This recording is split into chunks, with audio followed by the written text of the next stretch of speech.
8 जापानी रहस्य। अपने माइंड का कचरा साफ करो। क्या आपको भी लगता है कि आपका दिमाग हमेशा भरा हुआ रहता है? सुबह उठते ही थकान, दिन भर चिड़चिड़ापन, रात को नींद न आना और मन में हजारों विचार जो कभी रुकते ही नहीं। आप अकेले नहीं हैं। आज की भागदौड़ भरी जिंदगी में हर तीसरा इंसान इसी मानसिक बोझ के साथ जी रहा है। लेकिन जापान, जो दुनिया के सबसे व्यस्त और सबसे तनाव भरे देशों में गिना जाता है, वहां के लोगों ने सदियों पहले कुछ ऐसे तरीके खोज लिए थे जिनसे वो अपने मन को शांत और साफ रखते हैं। आज की इस वीडियो में हम बात करेंगे ऐसे ही 8 जापानी सिद्धांतों की जो आपके दिमाग का पूरा कचरा साफ कर देंगे, बिल्कुल नए सिरे से। तो वीडियो को पूरा देखिएगा, क्योंकि आखिरी वाला राज सबसे ज्यादा असरदार है। चलिए शुरू करते हैं। जंगल में नहाना। जापानी भाषा में एक शब्द है शिनरिन योकू, जिसका मतलब है फॉरेस्ट बाथिंग, यानी जंगल में नहाना। लेकिन इसका मतलब ये नहीं कि आपको जंगल जाकर नदी में डुबकी लगानी है। इसका असली मतलब है प्रकृति के बीच जाकर, बिना किसी जल्दी के, बस वहां मौजूद रहना। पेड़ों की पत्तियों की आवाज सुनना, हवा को महसूस करना, मिट्टी की खुशबू लेना। यही शिनरिन योकू है। आज के दौर में हम इतने व्यस्त हो गए हैं कि हम कभी रुक कर प्रकृति को देखते ही नहीं। हमारी आंखें हमेशा स्क्रीन पर होती हैं। हमारे कान हमेशा नोटिफिकेशन की आवाज सुनने के लिए तैयार रहते हैं। जापानी वैज्ञानिकों ने इस पर कई शोध किए हैं। उन्होंने पाया कि जो लोग हफ्ते में सिर्फ 2 बार 20 मिनट के लिए भी प्रकृति के बीच समय बिताते हैं, उनके शरीर में तनाव वाला हार्मोन कॉर्टिसोल काफी कम हो जाता है। इतना ही नहीं, दिल की धड़कन सामान्य होती है, ब्लड प्रेशर कम होता है और दिमाग एक अजीब सी शांति महसूस करता है। अब सवाल यह है कि अगर आप शहर में रहते हैं और आपके पास घना जंगल नहीं है, तो क्या करें?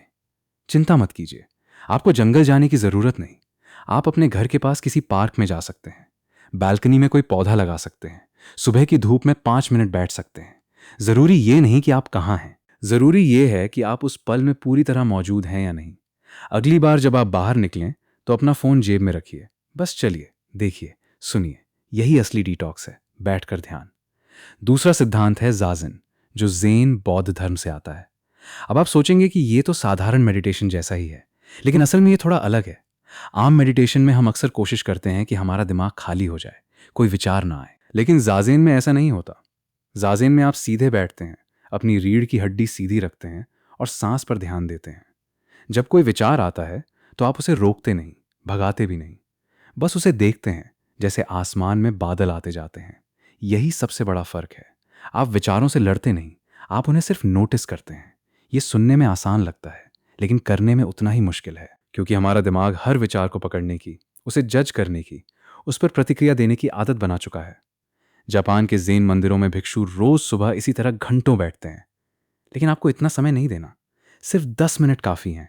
एक शांत जगह ढूंढिए, पालथी मारकर बैठिए, आंखें हल्की सी बंद कीजिए, सांस अंदर लीजिए, बाहर छोड़िए। जब मन भटके, वापस सांस पर ले आइए। रोज ये अभ्यास करने से आपका मन धीरे धीरे शांत होने लगेगा। गुस्सा कम आएगा, चीजों को समझने की क्षमता बढ़ेगी और आप हर स्थिति में ज्यादा संतुलित महसूस करेंगे। याद रखिए, मेडिटेशन का मकसद विचारों को रोकना नहीं है। मकसद है विचारों के साथ अपने रिश्ते को बदलना, जीने की वजह। तीसरा और सबसे मशहूर जापानी सिद्धांत है इकिगाई। इकिगाई का मतलब है वो वजह जिसके लिए आप सुबह बिस्तर से उठते हैं। जापान के ओकिनावा द्वीप में, जहां दुनिया में सबसे ज्यादा शतायु लोग रहते हैं, वहां के बुजुर्गों से जब पूछा गया कि वो इतने लंबे और खुशहाल जीवन का राज क्या मानते हैं, तो ज्यादातर लोगों ने एक ही जवाब दिया, इकिगाई। इकिगाई 4 चीजों के मेल से बनती है। पहला, जो आपको पसंद है। दूसरा, जिसमें आप अच्छे हैं। तीसरा, जिसकी दुनिया को जरूरत है। चौथा, जिसके लिए आपको पैसे मिल सकते हैं। जब ये चारों चीजें एक जगह मिलती हैं, तब बनती है आपकी इकिगाई। लेकिन ध्यान दीजिए, इकिगाई का मतलब ये नहीं कि आपको बहुत बड़ा काम करना है। एक बुजुर्ग औरत के लिए इकिगाई हो सकती है अपने पोते पोतियों के साथ समय बिताना। एक किसान के लिए इकिगाई हो सकती है अपनी फसल की देखभाल करना। इकिगाई छोटी छोटी चीजों में छिपी होती है। अगर आप अपनी इकिगाई ढूंढना चाहते हैं, तो खुद से यह सवाल पूछिए, अगर पैसा कोई समस्या न होती तो मैं अपना समय किस काम में लगाना चाहता। जब आपकी जिंदगी में एक मकसद होता है, तो आपका दिमाग अपने आप शांत होने लगता है, क्योंकि तब आप बेवजह की चिंताओं में समय नहीं गंवाते। आप जानते हैं कि आप किस दिशा में जा रहे हैं। गहरी सफाई। जापान में साल के अंत में एक परंपरा निभाई जाती है, जिसे कहते हैं ओसोजी, यानी गहरी सफाई। लेकिन यह सिर्फ घर की सफाई नहीं है, यह मन की सफाई का प्रतीक है। सोचिए, जब आपका कमरा बिखरा हुआ होता है, कपड़े इधर उधर पड़े होते हैं, चीज़ें अस्त व्यस्त होती हैं, तो क्या आपका मन शांत रहता है? नहीं। हमारा दिमाग लगातार अपने आसपास की चीज़ों को प्रोसेस करता रहता है। जब आसपास अव्यवस्था होती है तो दिमाग भी बेचैन रहता है, भले ही हमें इसका एहसास न हो। ओशो सिर्फ सामान इधर से उधर करना नहीं है, ये एक फैसला लेने की प्रक्रिया है कि क्या रखना है और क्या छोड़ना है। जब आप किसी पुरानी चीज़ को हटाते हैं तो असल में आप अपने दिमाग में भी जगह बना रहे होते हैं। आप इसे अपनी ज़िंदगी में कैसे लागू करें? महीने में एक बार अपने कमरे की सफाई कीजिए। जो चीज़ें 1 साल से इस्तेमाल नहीं हुई उन्हें दान कर दीजिए या हटा दीजिए। अपने फ़ोन के फालतू ऐप्स और फोटो भी डिलीट कीजिए। ये सिर्फ सामान की सफाई नहीं, ये एक मानसिक रस्म है जो आपको बताती है कि पुराना बोझ छोड़कर नए के लिए जगह बनानी ज़रूरी है। माचा और माइंडफुल भोजन। जापानी संस्कृति में चाय पीना सिर्फ एक आदत नहीं, एक ध्यान की प्रक्रिया है। माचा, जो एक खास तरह की हरी चाय है, सदियों से जापान की चाय रस्मों का हिस्सा रही है। माचा में कैफीन भी होता है और एक खास तत्व भी होता है जिसे एल-थियनिन कहते हैं। ये तत्व दिमाग को बिना बेचैन किए शांत सतर्कता देता है, यानी आप चौकन्ने भी रहते हैं और शांत भी। यही वजह है कि माचा पीने के बाद जो एनर्जी मिलती है वो कॉफी जैसी अचानक नहीं होती, बल्कि धीरे धीरे और स्थिर रहती है। लेकिन असली सीख सिर्फ माचा पीने की नहीं है। असली सीख है भोजन को ध्यान से करना। जापानी संस्कृति में एक कहावत है, हारा हाची बू, यानी जब तक पेट 80% भरे तभी रुक जाओ। आज हम खाना खाते वक्त फोन देखते हैं, टीवी देखते हैं, जल्दी जल्दी निगलते हैं। इससे न सिर्फ पाचन बिगड़ता है, बल्कि दिमाग भी उस पल में मौजूद नहीं रहता। अगली बार जब आप खाना खाएं तो कोशिश कीजिए, फोन दूर रखिए, हर निवाले का स्वाद महसूस कीजिए, धीरे धीरे चबाइए। ये छोटी सी आदत आपके शरीर और दिमाग दोनों को शांत करती है। अपूर्णता को अपनाना। छठा सिद्धांत है वबी सभी, यानी अपूर्णता में सुंदरता ढूंढना। हम सबकी जिंदगी में एक आम समस्या है, हम हमेशा परफेक्ट बनने की कोशिश करते हैं। परफेक्ट शरीर, परफेक्ट करियर, परफेक्ट रिश्ते। लेकिन जापानी दर्शन कहता है कुछ भी परफेक्ट नहीं होता, और यही जीवन की खूबसूरती है। वबी सभी की एक मशहूर मिसाल है टूटे हुए बर्तन को सोने के पानी से जोड़ना। जापान में एक कला है जिसे किंसुगी कहते हैं, जिसमें टूटे हुए मिट्टी के बर्तनों को सोने से जोड़ा जाता है ताकि दरारें छुपाई न जाएं, बल्कि उन्हें और खूबसूरत बनाया जाए। यही सोच हमें अपनी जिंदगी में भी अपनानी चाहिए। हमारी गलतियां, हमारी असफलताएं, हमारी खामियां, ये सब हमें तोड़ती नहीं, बल्कि हमें और गहरा बनाती हैं। जब आप खुद को परफेक्ट होने के दबाव से आज़ाद कर देते हैं तो आपका मन बहुत हल्का महसूस करता है। आप गलतियों से डरना बंद कर देते हैं और जीवन को जैसा है वैसा स्वीकार करना सीखते हैं।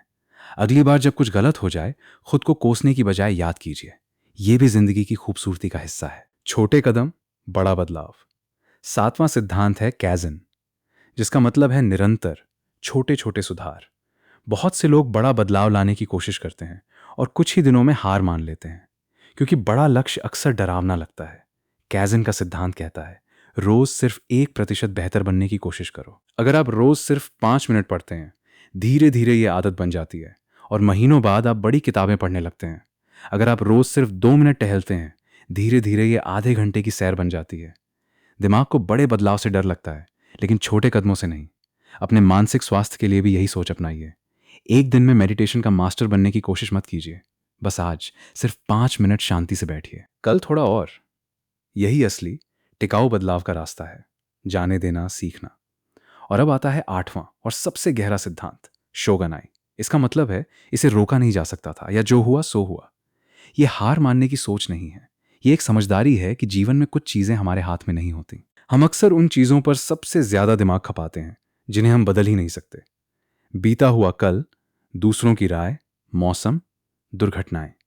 शोगनाई हमें सिखाता है जिस चीज पर आपका नियंत्रण नहीं, उसे स्वीकार कर लो और अपनी ऊर्जा उस पर लगाओ जिसे आप बदल सकते हो। ये सोच जापानी समाज में इतनी गहरी है कि प्राकृतिक आपदाओं के बाद भी, जैसे भूकंप या सुनामी के बाद, वहां के लोग जल्दी संभल कर फिर से खड़े होने की कोशिश करते हैं, बिना बहुत ज्यादा समय शिकायत में गंवाए। अगली बार जब कोई ऐसी स्थिति आए जो आपके हाथ में नहीं है, खुद से पूछिए, क्या मैं इसे बदल सकता हूं? अगर जवाब नहीं है तो गहरी सांस लीजिए और आगे बढ़िए। यही सच्ची मानसिक शांति की कुंजी है। तो दोस्तों, ये थे वो 8 जापानी सिद्धांत जो आपके मन का पूरा कचरा साफ कर सकते हैं। शिनरिन योकू से प्रकृति से जुड़ना, जाजेन से मन को शांत करना, इकिगाई से मकसद ढूंढना, ओसोजी से जगह बनाना, माइंडफुल भोजन से पल में जीना, वबी सभी से खामियों को अपनाना, कैज़ेन से छोटे कदम उठाना और शोगानाई से जाने देना सीखना। इनमें से एक भी आदत आज से शुरू कीजिए और देखिए कैसे आपकी ज़िंदगी बदलती है। अगर आपको ये वीडियो पसंद आया तो लाइक कीजिए, चैनल को सब्सक्राइब कीजिए और कमेंट में बताइए कि इनमें से कौन सा सिद्धांत आप सबसे पहले अपनाना चाहेंगे। मिलते हैं अगली वीडियो में, तब तक के लिए अपना ख्याल रखिए।